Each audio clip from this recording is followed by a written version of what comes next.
মাত্র half cup সুজি দিয়ে বানিয়ে নিন বিকালের চায়ের সাথে একদম পারফেক্ট মুচমুচে সুজির পকোড়া রেসিপি। এই সুজির পকোড়াটা বানানো খুবই সহজ, শুধুমাত্র ঘরে থাকা উপকরণ দিয়েই আপনারা বানিয়ে তৈরি করতে পারবেন। ওপর থেকে একদম ক্রাঞ্চি আর ভেতর থেকে একদম সফট। তো বন্ধুরা, ভিডিওটা ভালো লাগলে অবশ্যই একটা লাইক করে চ্যানেলটাকে সাবস্ক্রাইব করে ফেলবেন। ভিডিওটা যদি আপনারা ফেসবুক পেজতে দেখেন তাহলে নেক্সট ভিডিও দেখার জন্য পেজটাকে ফলো করে রাখবেন। চলুন তাহলে ভিডিওটা শুরু করে ফেলি।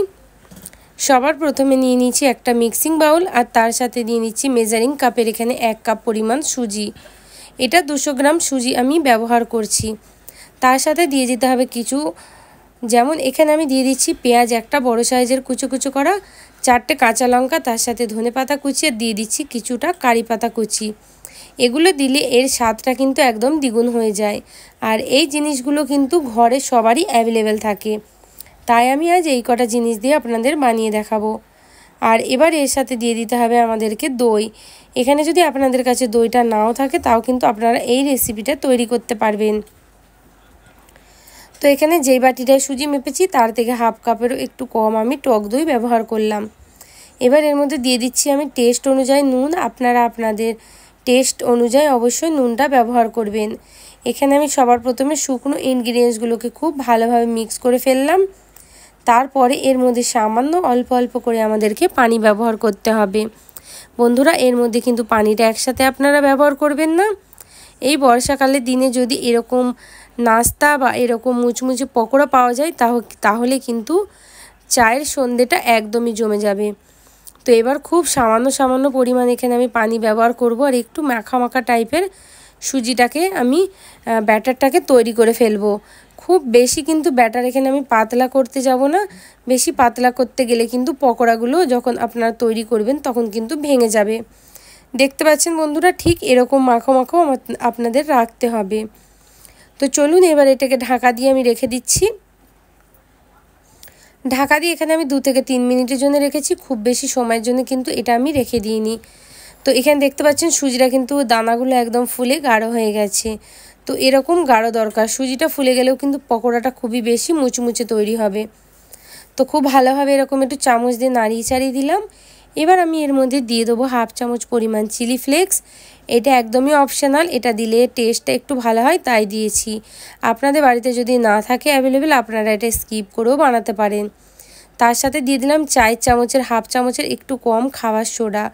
এটাকে দিয়ে এবার খুব ভালোভাবে আপনাদেরকে মাখিয়ে নিতে হবে।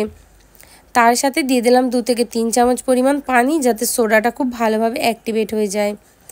তো দিয়ে দিলাম। এবার এরকমভাবে মাখিয়ে নিচ্ছি আমি চামচের সাহায্যে। তো দেখতে পাচ্ছেন এটা কতটা গাঢ় আছে ব্যাটারটা। আপনারাও ঠিক এরকমই গাঢ় ব্যাটার তৈরি করবেন। ব্যাটার এখানে রেডি হয়ে গেছে। অপরদিকে আমি তেল গরম করার জন্য কিন্তু কড়াই রেখে দিয়েছি। তেলটাকে প্রথমে হাই ফ্লেমে গরম করে নিয়ে আপনাদের লো মিডিয়ামের মাঝখানে রেখে দিতে হবে। দিয়ে পকোড়াগুলো এরকম হাতের সাহায্যে একটা একটা করে আপনাদেরকে ছেড়ে দিতে হবে। পকোড়ার শেপ কিন্তু কোনো রকম ম্যাটার করে না যে পকোড়াটাকে আপনাদের গোলি বানাতে হবে। পকোড়া আপনাদের যেরকম ইচ্ছা আপনারা সেরকম তৈরি করতে পারেন। আর পকোড়া সবসময় একটু এবড়ো খেবড়ো হলে খেতেও ভালো হয় আর খুবই মুচমুচে তৈরি হয়। তো যতটা আপনার কড়াইয়ের মধ্যে আসবে ততটাই কিন্তু এখানে পকোড়াগুলো দিয়ে দিতে পারবেন।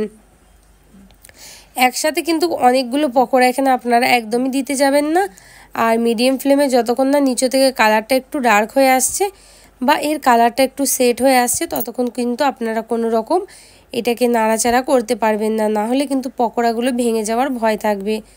যখন দেখবেন এর বাবলসগুলো এরকম খতম হয়ে গেছে, এই পর্যায়ে আপনাদের পকোড়াগুলোকে খুব সামান্য হালকা হাতে উল্টে পাল্টে দিতে হবে। তো চলুন এবার আমি এরকম করে পকোড়াগুলোকে হালকা হাতে উল্টে পাল্টে দিচ্ছি।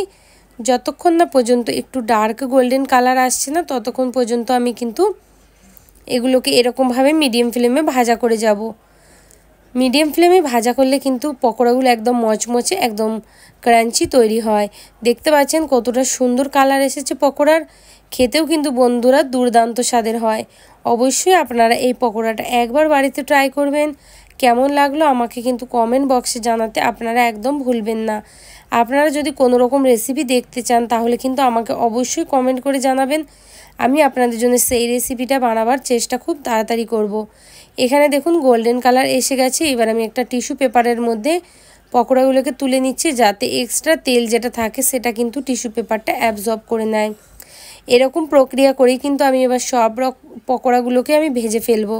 তাই আর আমি দেখালাম না, একবার তো আমি স্টেপটা বলেই দিলাম, মিডিয়াম লো ফ্লেম করে আপনাদের পকোড়াগুলোকে কিন্তু ভাজা করতে হবে।